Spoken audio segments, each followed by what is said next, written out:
Today we'll be going over the basic electrical components that you'll find on your average electrical board. So in terms of power, some of the more important components you'll find are the power distribution panel, also known as the PDP, the voltage regulator module, also known as the VRM, fuses, which connect to the PDP, and the circuit breaker. So the power distribution panel is connected directly to the battery on the robot, and almost every component that draws power is connected in some way to the PDP. So what the PDP does is it takes power from the battery and distributes it to every other component on the electrical board. Now if you'll notice here, you'll see that there are different slots along the power distribution panel corresponding with every electrical port. These are for fuses.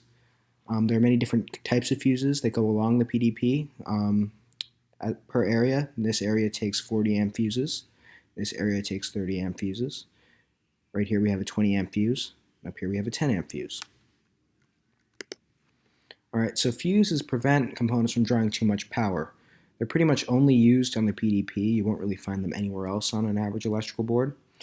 If you'll see here, this one in this picture is a 40 amp fuse and is also auto resetting. This means that if a component draws more than 40 amps of power, the circuit breaker will trip, but it auto resets, so it can be used again. Some fuses don't have this auto resetting feature, and in that eventuality you'd have to replace the fuse.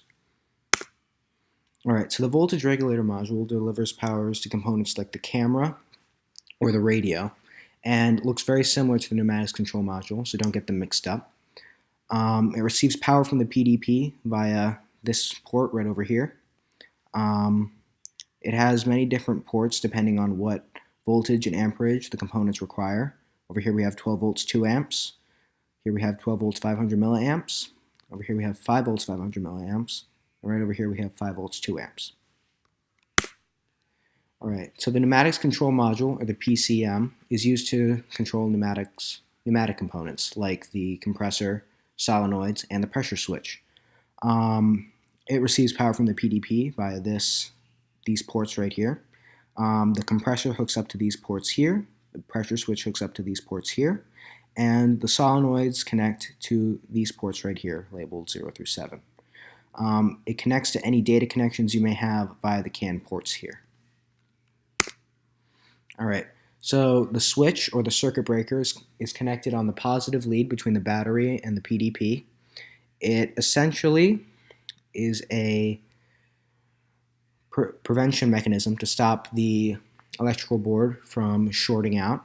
In the event of a short, you would press this button right here, which would pop out this component here to break the circuit.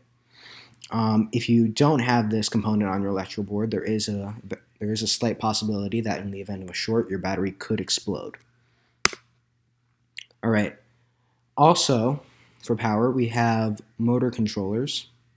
Here we have the Vex Pro Spike, which isn't really in use anymore, and here we have the much more in use at the moment, Talon SRX. These are used to control motors. This end right here hooks up to the PDP, and this end would connect to the motors. This controller can be used for LEDs or lights in general. So they have a multitude of uses and basically regulate how much power goes to motors or lights. Alright, so in terms of data, we have the RoboRio, radios, and data connection wires. There are other data components that we will cover later on. So the RoboRio is the brain of the robot, and almost all data connections link back to the RoboRio. It's connected to the radio, motor controllers, and sensors, and this is what this is where the people who program will send their code to. Alright, now let's say you have more than 2 Ethernet connections on your robot. Say you have one for the radio,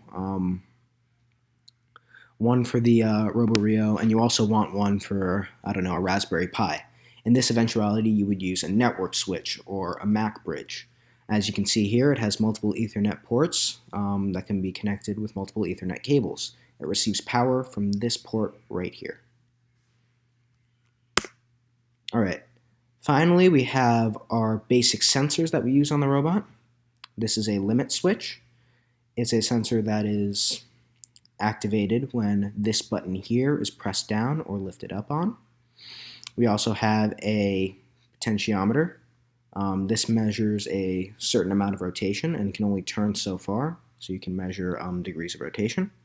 We also have a gyroscopic sensor. Nowadays we only use this part of the gyroscopic sensor. This is more of an extension, but there you are. This is for helping with positioning and vision tracking at times. We also have the ultrasonic sensor, which basically uses sound to determine the distance the robot is away from certain obstacles.